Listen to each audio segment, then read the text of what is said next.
Hello friends, welcome to GATE forum. Friends, ये GATE 2021 में आया हुआ क्वेश्चन है। इसमें एक रिलेशनल अलजेब्रा की क्वेरी दी गई है। इस क्वेरी का आपको आंसर बताना है कि करेक्ट आंसर क्या है, ये क्वेरी क्या प्रोड्यूस कर रही है। सो देखिए, इस क्वेश्चन को हम किस तरह से सॉल्व करेंगे। तो पहले इस क्वेश्चन को रीड आउट कर लेते हैं। इस क्वेश्चन में ये रिलेशन दिया गया है एम्प्लॉय एज, और इसके अंदर टू फील्ड्स हैं, टू एट्रीब्यूट्स हैं, एम्प्लॉय नंबर एंड एज। यहाँ एम्प्लॉय नंबर क्या है? इट्स ए की एट्रीब्यूट, राइट। फिर कहा गया है consider the following relational algebra expressions. ये जो रिलेशनल अलजेब्रा की क्वेरी गिवन है, what does the above expression generate, right. इस एक्सप्रेशन से क्या जनरेट होगा। सो फ्रेंड्स, यहाँ पे जो रो है ये रीनेमिंग के लिए हम इस्तेमाल करते हैं। तो एम्प्लॉय जो एज जो टेबल है, इसके जो फील्ड्स हैं एम्प्लॉय नंबर और एज, ये इसका रीनेमिंग एक हो जाएगा। एक और आपका डुप्लीकेट्स आपके टेबल्स बन जाएगी, जिसमें एम्प्लॉय नंबर क्या होगा, वो एम्प्लॉय नंबर 1 हो जाएगा, और एज जो फील्ड है वो एज 1 हो जाएगा, राइट। उसकी एक रेप्लिकेट एक दूसरी टेबल बनेगी। उसमें एम्प्लॉय नंबर को हम क्या एम्प्लॉय नंबर को क्या बोल रहे हैं, employee number 1, and age is age 1, right. And then फिर this is conditional join. Conditional join it क्या रिटर्न करेगा, ये इट इज सम एनी और एटलीस्ट 1। ओके। सो यहाँ पे जो एज है, ये एज ये एज फील्ड किसका था, एम्प्लॉय एज टेबल का। एंड एज 1 क्या है, जो आपने रीनेमिंग करके एक न्यू डुप्लीकेट टेबल्स बनाई, उसका एम्प्लॉय नंबर 1, ये एज 1 उसका फील्ड है। सो ये एज 1 इससे ग्रेटर देन होना चाहिए। तो आप बता सकते हैं कि कंडीशनल जॉइन में ये क्या रिटर्न करेगा। सो इसका मतलब है it is more than at least one other, मतलब more than at least one other, ये एज ग्रेटर देन एज 1 हो। ओके। So age is greater than age 1 है, so it means more than at least one other. सो ये क्या रिटर्न करेगा, employee number of all employee whose age is not the minimum. क्योंकि देखिए, age is greater than age 1, and age field किसका है, employ as table का है। Okay.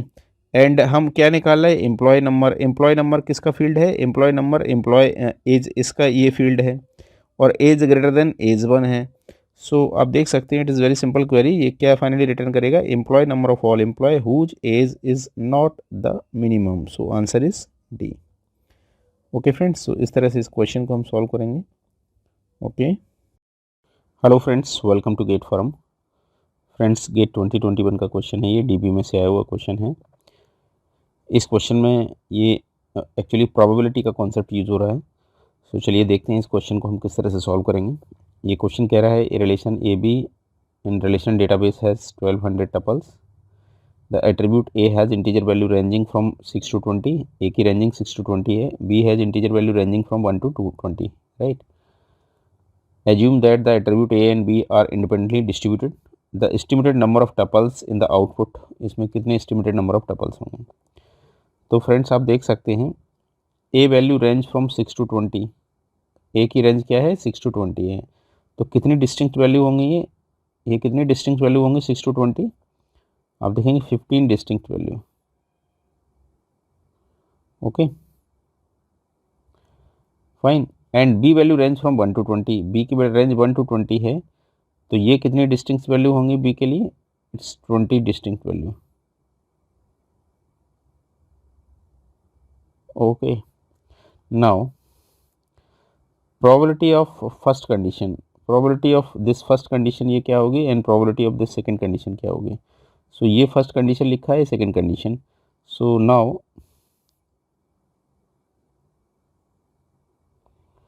probability of first condition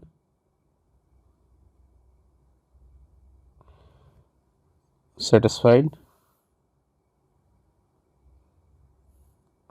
that is मैं इसे पी ए ले लेता हूँ।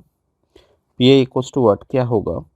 तो फ्रेंड्स देखिए, 6 to 20 डिस्टिंक्ट वैल्यू हैं, ये टोटल 15 डिस्टिंक्ट वैल्यू है, 15। और टोटल कितनी है, ये 6 to 20 है, और ए ग्रेटर देन 10। ए ग्रेटर देन 10 में तो प्रोबेबिलिटी ऑफ फर्स्ट कंडीशन ये सेटिस्फाई होगी, उसकी प्रोबेबिलिटी क्या होगी कि 10 से ग्रेटर देन अप टू 20 तक कितनी वैल्यूज हैं, 11, 12, 13, 14 अप टू 20 तक कितनी वैल्यू है, 10। सो 10 बाय टोटल आउट ऑफ कितनी values, 15। So probability of first, इसकी प्रोबेबिलिटी क्या है 10/15. Now probability of second condition satisfied.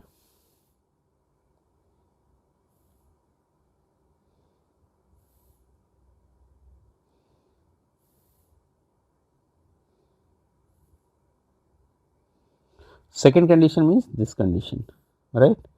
So probability of second condition satisfied, इसको हम PV ले लेते हैं. तो टोटल वैल्यूज फ्रेंड्स ये कितनी है, ये 20 वैल्यूज. सो नीचे कितना आ जाएगा 20. आउट ऑफ उसमें से ये कंडीशन B इक्वल टू क्या 18, एक ही केस होगा B इक्वल टू 18 का. सो it is 1/20. Okay. Now probability of both condition, कि दोनों कंडीशन सेटिस्फाइड हों.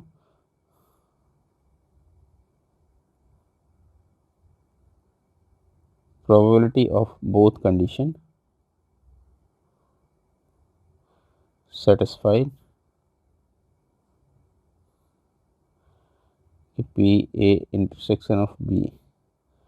This implies what?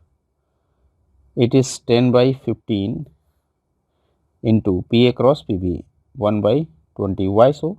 Because of independent. Because of ये क्या है, independent है. So independent के लिए probability of P A intersection B बराबर P A into P B. So 10/15 into 1/2 because of independent. So either first और second condition satisfied, इसका क्या होगा?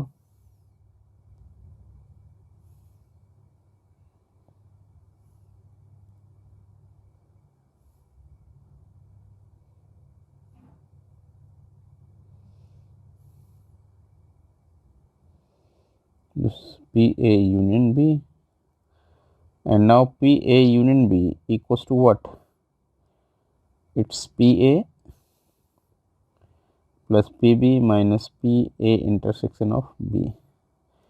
So P A already हमने कैलकुलेट कर लिया 10/15 plus P B is 1/20. 10/15 into 1/20. So friends it will be, आप इसे निकालेंगे, मैंने निकाला हुआ है 0.6833 आएगा, right. So therefore estimated number of tuples in the output कितने होंगे? Therefore estimated number of tuples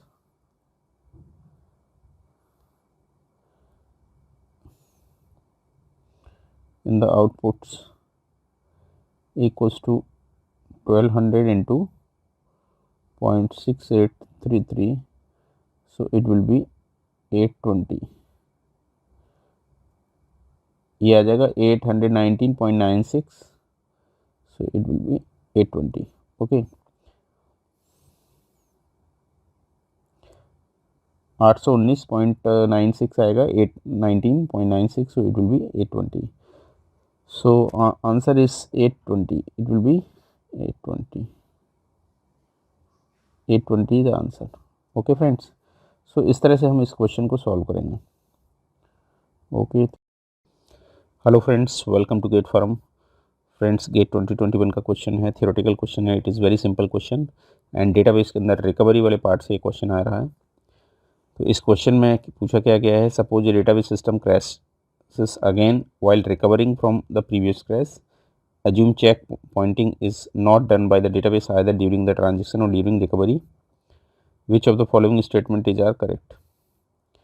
तो फ्रेंड डेटाबेस रिकवरी के अंदर हम रिकवरी करने के लिए हम क्या बनाते हैं, अलग से एक लॉग रिकॉर्ड मेंटेन करते हैं और उस लॉग रिकॉर्ड के बारे में सारे ट्रांजेक्शन्स की सारी हिस्ट्री हम रखते हैं, राइट. और उसमें हम चेक पॉइंट भी बीच बीच में लगाते जाते हैं. चेक पॉइंट ये बताता है कि बीच बीच में सपोज आपके पास बहुत सारी लाइन ऑफ कोड्स हैं, लगभग 1 लाख 10 लाख आपने लॉग रिकॉर्ड्स मेंटेन किया, उस बीच बीच में हम चेक पॉइंट भी इंसर्ट कर देते हैं. ओके. एंड चेक पॉइंट इस तरह से जब रिकवरी के लिए लॉग मेंटेन किया जाता है. अब सपोज यहाँ पे कोई फेलियर आता है तो चेक पॉइंट का बेनिफिट क्या होता है कि आपको पूरा ऊपर तक ट्रैवल नहीं करना पड़ता. यहाँ फ्रॉम रिवर्स डायरेक्शन में चलेंगे, पहला जो चेक पॉइंट होगा उसी चेक पॉइंट तक आप क्या करेंगे, जो कमिटेड ट्रांजेक्शन है उनके लिए हम रीडू ऑपरेशन चला देंगे, जो अनकमिटेड ट्रांजेक्शन हैं उसके लिए हम अंडू ऑपरेशन चला देंगे. फर्स्ट चेक पॉइंट तक आपको ऊपर जाने की ज़रूरत नहीं है, राइट.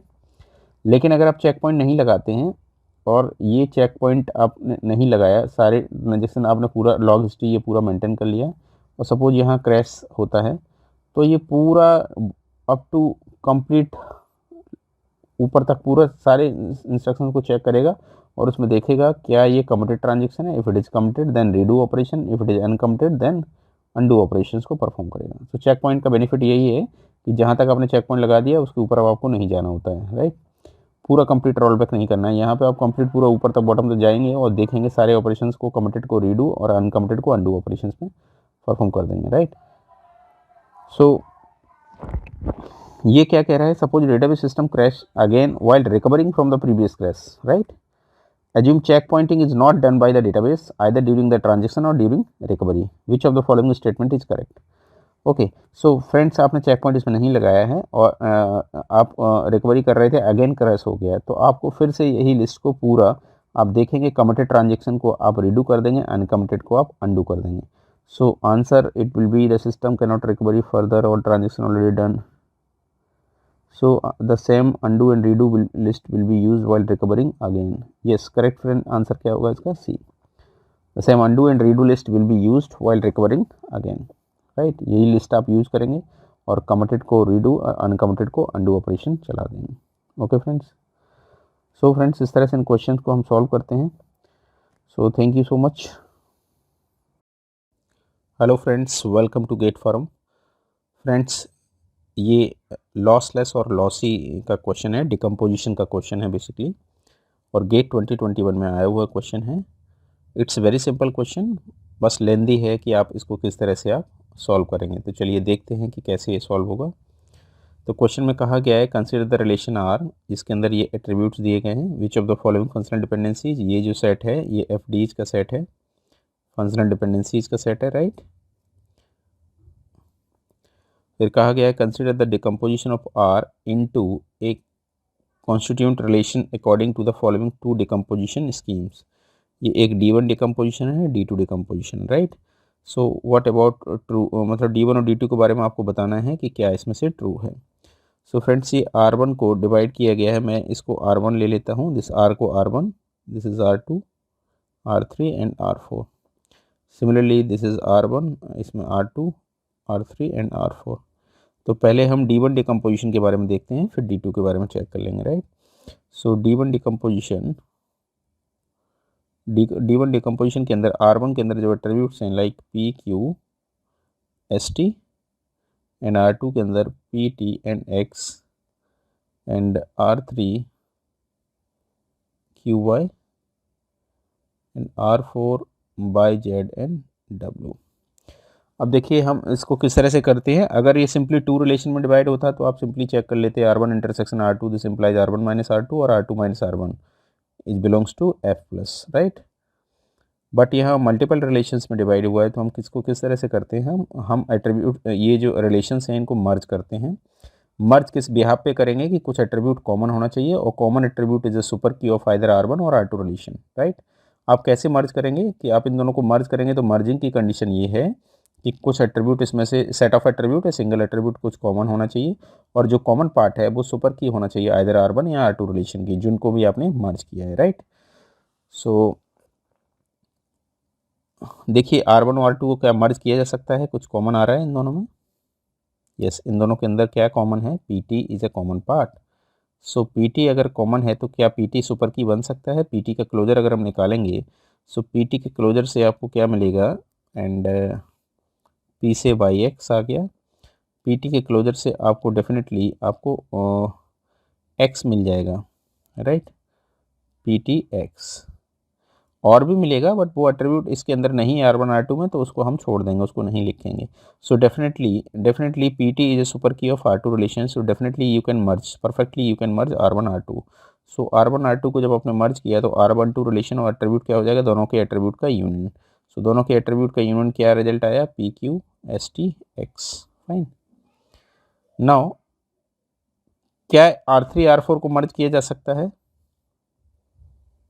यस, R3 R4 भी परफेक्टली मर्ज किए जा सकते हैं। एंड इसके अंदर कॉमन क्या है, इसके अंदर कॉमन बाय है और Y is a super key of R4 relation, because Y का क्लोजर जब आप निकालेंगे बाय यूजिंग दिस तो बाय से आपको ये पूरा मिल जाएगा Y Z and W। So Y is a super key of R4 relation and common है, तो इन दोनों को भी आपने मर्ज कर दिया R3 4 रिलेशन में, एंड एट्रीब्यूट क्या हो जाएगा, दोनों के एट्रीब्यूट का union. All right, now friends, क्या इन दोनों को मर्ज किया जा सकता है?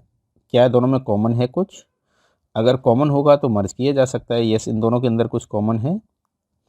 यस, दोनों के अंदर Q कॉमन है। सो Q का क्लोजर जरा देखिए क्या रिजल्ट आएगा। Q से आपको रिजल्ट मिला बाई, Q से Q तो मिलेगा ही मिलेगा, बाई भी मिल जाएगा, बाई से ZW।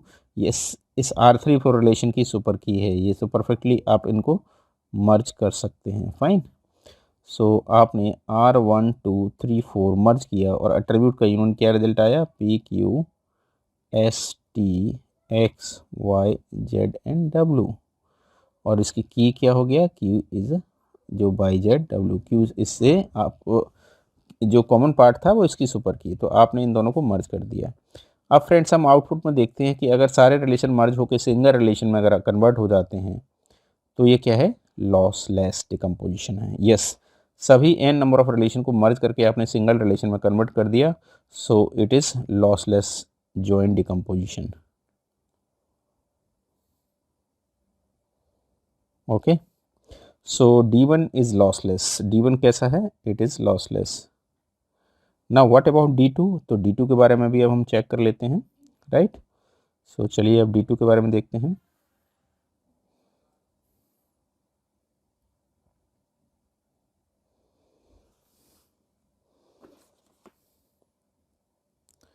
D2 में R1 जो रिलेशन है इसके attribute PQS and R2 is T, X and R3 is Q, Y and R4 Y ZW। Fine, so क्या इन दोनों में कुछ कॉमन है? R1 R2 में नो, कोई कॉमन नहीं है।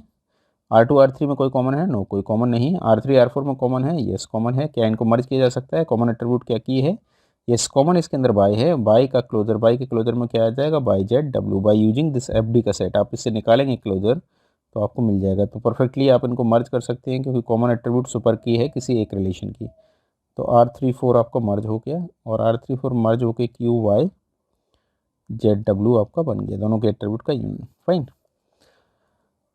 क्या फ्रेंड्स इसमें से R2 के साथ मर्ज कर सकते हैं? क्या R2 R3 4 के R2 R3 4 कोई कॉमन है? नो। तो पहले आप मर्जिंग इसके साथ देख लीजिए क्या इन दोनों को मर्ज किया जा सकता है। कॉमन एट्रीब्यूट इसमें क्या है, yes, Q is a common attribute. So Q का क्लोजर निकाला तो Q by ZW। Yes, Q by ZW perfectly R3 4 relation, ये Q कॉमन इसी का सुपर की है तो इनको भी आप मर्ज कर सकते हैं। R1 3 4 ये मर्ज होके रिजल्ट क्या रिजल्ट आ जाएगा, it's PQ SY Z and W। Right, now अभी आपके पास R2 ये बचा हुआ है, क्या ये इसको मर्ज किया जा सकता है R2 T, X के साथ? क्या इन दोनों में कुछ कॉमन एट्रीब्यूट है? नो, नथिंग कॉमन, कुछ कॉमन नहीं है। जब कॉमन ही नहीं है तो इन दोनों को आप मर्ज नहीं कर सकते, तो आउटपुट में आपको सिंगल रिलेशन नहीं मिल रहा है, मर्ज नहीं हो रहा है कि सिंगल एक ही रिलेशन में मोर देन वन रिलेशन आपको मिल रहे हैं। So no common attribute, so that's why it is a lossy. Because common होता और सुपर की होता तो मर्ज किया जा सकता था। तो आउटपुट में अगर सिंगल रिलेशन मिलता तो ये लॉसलेस हो जाता, but more than one relation है, that's why it is lossy decomposition. Alright friends, so it is lossy. अब देखिए कौन सा ऑप्शन आपसे मैच कर रहा है। D1 is lossless decomposition and D2 is lossy, so answer is C। Okay friends, तो इस तरह से आप आंसर्स को बता सकते हैं। Okay, hello friends, welcome to GATE forum. Friends, ये ट्रांजेक्शन से आया हुआ क्वेश्चन है गेट 2021 में, सीरियलाइजिबिलिटी का क्वेश्चन है बेसिकली ये। सो इस तरह के क्वेश्चन एवरी ईयर इस तरह के क्वेश्चंस पूछे जाते हैं और इनको टेस्ट करना, it is very simple question, right. आप सिंपल प्रेसिडेंस ग्राफ बना के आप टेस्ट कर सकते हैं कॉन्फ्लिक्ट सीरियलाइजिबिलिटी। फाइन, सो चलिए देखते हैं किस तरह से सॉल्व करते हैं। तो फर्स्ट हम S1 शेड्यूल की अगर हम बात करें, सो S1 जो शेड्यूल आपका दिया गया है, इस शेड्यूल में कितने ट्रांजेक्शन्स हैं, T1 and T2, there are 2 transaction. So ये सफिक्स लिखा है वो ट्रांजेक्शन का नंबर है, it means read X R1 T1 transaction R1 Y का मतलब है T1 के अंदर ये रीड हो रहा है R2X and this is T2 के अंदर ये रीड हुआ एंड R2Y T2 के अंदर, W2Y का मतलब Y रीड हुआ T2 के अंदर and W1X this one. Okay, so देखिए क्या ये कॉन्फ्लिक्ट सीरियलाइजेबल है, तो इसको हम किस तरह से टेस्ट करते हैं। तो सिंपली हम इसके लिए प्रेसिडेंस ग्राफ बनाते हैं कि जितनी भी आपकी ट्रांजेक्शन्स हैं उतने नोड आप बना दीजिए, और कोई कॉन्फ्लिक्ट अगर ऑपरेशंस है तो उस डायरेक्शन में आप एज बना दीजिए। सो देखिए T1 से रीड बाय और राइट बाय, सो T1 से T2 के डायरेक्शन में आपकी एज आ गई एंड सिंपली रीड एक्स, और यहाँ से यहाँ एज बन गया, यहाँ से यहाँ read X to write X. So this is cyclic graph, इसके अंदर क्या है, साइकिल है, that's why it is not conflict serializable. So it is not conflict serializable, not conflict serializable, CS, right? What about S2? So S2 को इसी तरह से हम S2 को टेस्ट कर लेते हैं। S2 के लिए बना के देखते हैं। This is S2 schedule and T1 transaction and T2 transaction and read X, now read X, then read Y, WY, read Y and WX, right? So आप चेक कर सकते हैं T1 से T2 दो आपने ये नोड बना दिए, और T1 से T2 एक्सक्यूज मी, T1 से T2 के डायरेक्शन में कोई एज बनेगा, no this is read X, और ये डिफरेंट डेटा है, सो नो कोई एज नहीं बनेगा T2 से T1 की डायरेक्शन में। T2 से T1 की डायरेक्शन में आप यहाँ से भी बना सकते हैं read write x and right read by भी बन सकता है, बट दो बार लिखने की ज़रूरत नहीं है, T2 से T1 की डायरेक्शन में एज बनेगा। So this is a cyclic graph, कोई साइकिल नहीं है, so it is conflict serializable schedule. This is CSS conflict serializable schedule and this is not CSS, fine. So S1 is not conflict serializable and S2 is conflict serializable, so answer is B. So friends, ये बड़ी simple questions होते हैं, तो इस तरह से आप इनकी टेस्टिंग कर सकते हैं। तो correct answer is B, S1 is not conflict serializable and S2 is conflict serializable. All right, okay, thank you.